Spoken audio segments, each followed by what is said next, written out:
Excellencies, distinguished members of the General Assembly, Namaste from Bharat. Let me begin by expressing our felicitations to the President of the General Assembly, His Excellency Dennis Francis, and our fullest support to the 78th UNGA's theme of rebuilding trust and reigniting global solidarity. This is an occasion to take stock of our achievements and challenges, even while sharing our aspirations and goals. And indeed, in regard to both, there is much that India has to share. Mr. President, the world is witnessing an exceptional period of turmoil. As it is, structural inequities and uneven development have imposed burdens on the global South. But stresses have been aggravated by the impact of the COVID-19 pandemic and the repercussions of ongoing conflicts, tensions, and disputes. As a result, socio-economic gains of recent years have been rolled back, resources for sustainable development are severely challenged, and many countries really struggle to make ends meet. Navigating the future appears even more daunting today. At this juncture, it was with a sense of exceptional responsibility that India took up the presidency of the G20. Our vision of one Earth, one family, one future sought to focus on the key concerns of the many, not just the narrow interests of a few. In the words of Prime Minister Narendra Modi, it was to bridge divides, dismantle barriers, and sow seeds of collaboration that nourish a world where unity prevails over discord and where shared destiny eclipses isolation. The New Delhi G20 Leaders' Declaration articulates our collective ability to do so. Excellencies, friends, at a time when East-West polarization is so sharp and the North-South divide so deep, the New Delhi Summit also affirms that diplomacy and dialogue are the only effective solutions. The international order is diverse, and we must cater for divergences, if not differences. The days when a few nations set the agenda and expected others to fall in line are over. As the United Nations itself symbolizes, finding common ground is an imperative.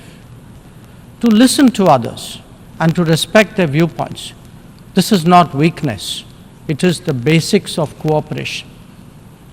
Only then can collective efforts on global issues be successful.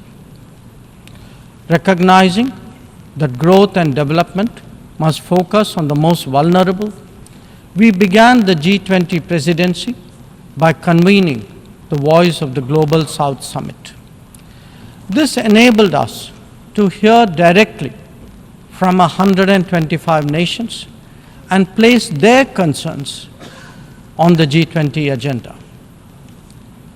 As a consequence, issues which deserve global attention got a fair hearing.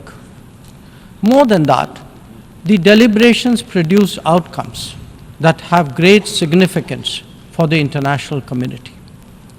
Mr. President, it was also noteworthy that at India's initiative, the African Union was admitted as a permanent member of the G20.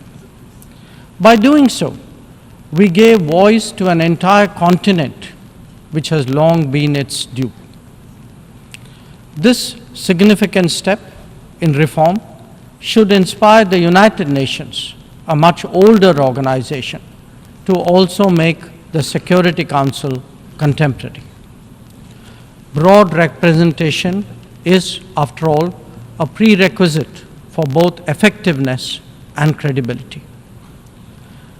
The outcomes of the New Delhi G20 summit will surely resonate for years ahead.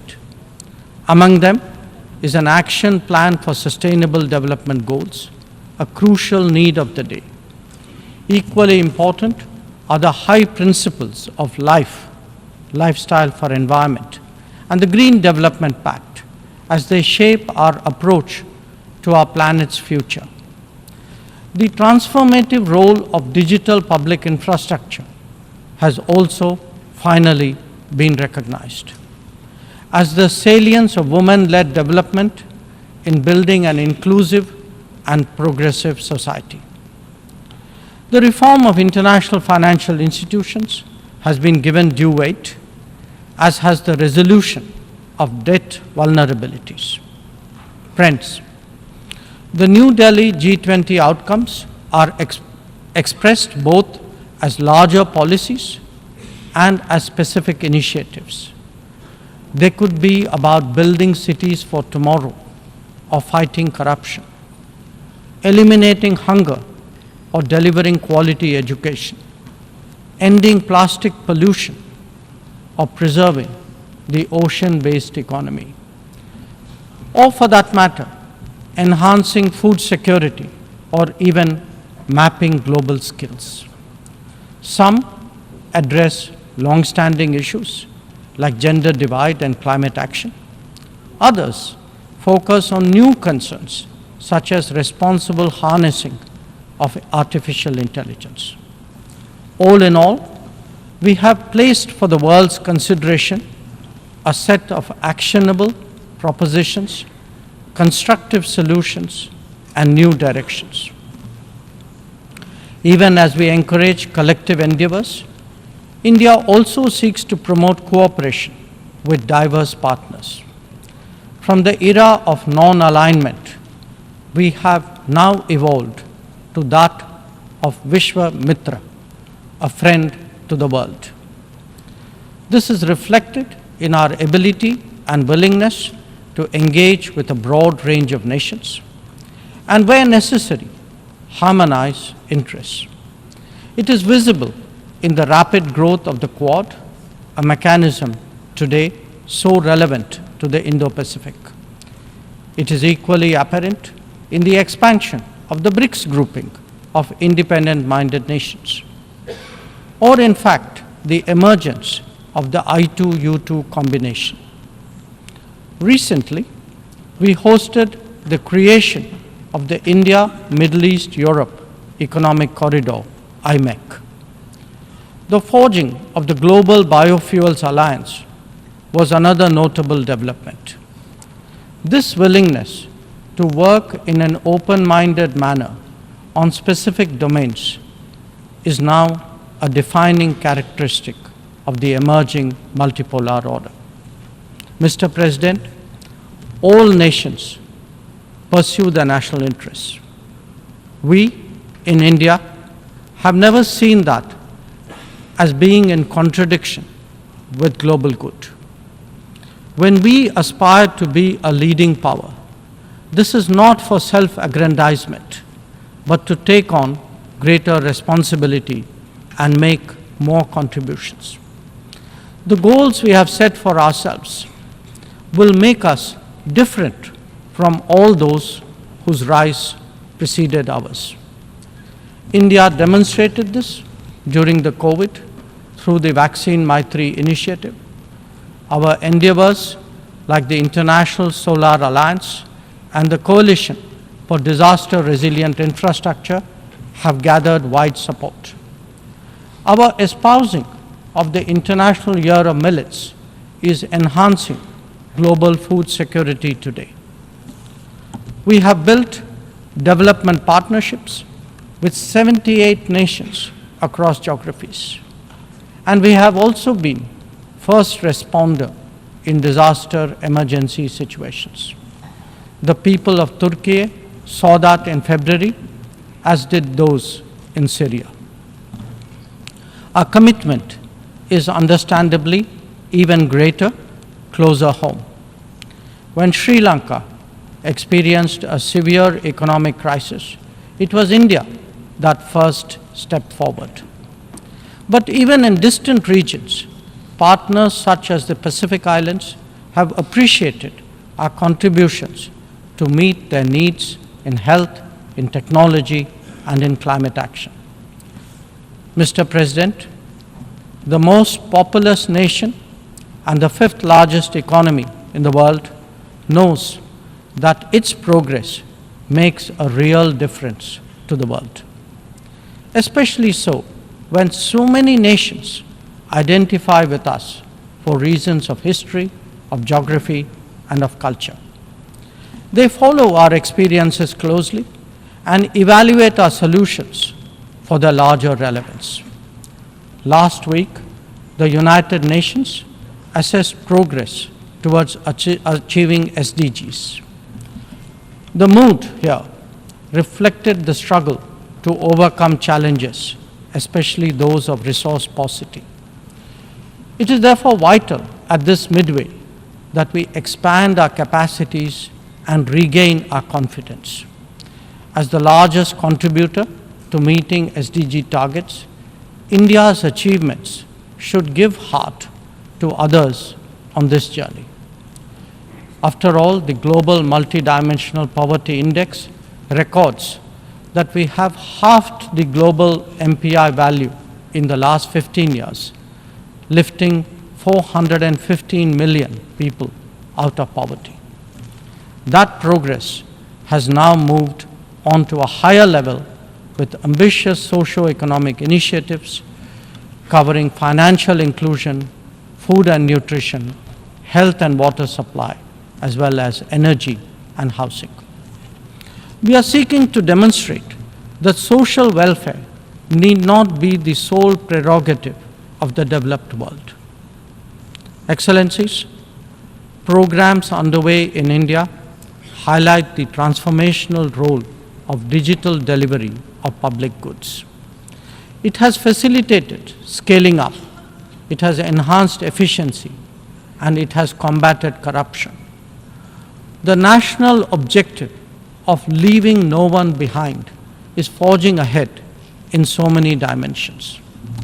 Moreover, the democratization of technology has opened mindsets, instilled confidence, and inspired innovations. Excellencies, in our deliberations, we often advocate the promotion of a rules-based order. From time to time, respect for the UN Charter is also invoked.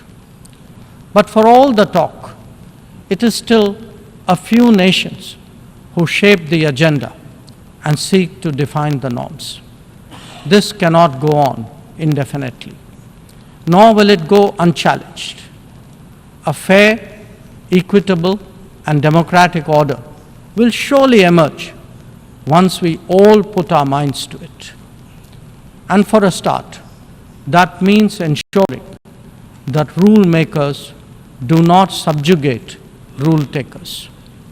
After all, rules will work only when they apply equally to all. Mr. President, we must never again allow an injustice like vaccine apartheid to recur. Climate action, too, cannot continue to witness an evasion of historical responsibilities. The power of markets should not be utilized to steer food and energy from the needy to the wealthy. Nor must we countenance that political convenience determines responses to terrorism, extremism, and violence. Similarly, respect for territorial integrity and non-interference in internal affairs cannot be exercises in cherry picking. When reality departs from the rhetoric, we must have the courage to call it out. Without genuine solidarity, there can never be real trust. This is very much the sentiment of the Global South.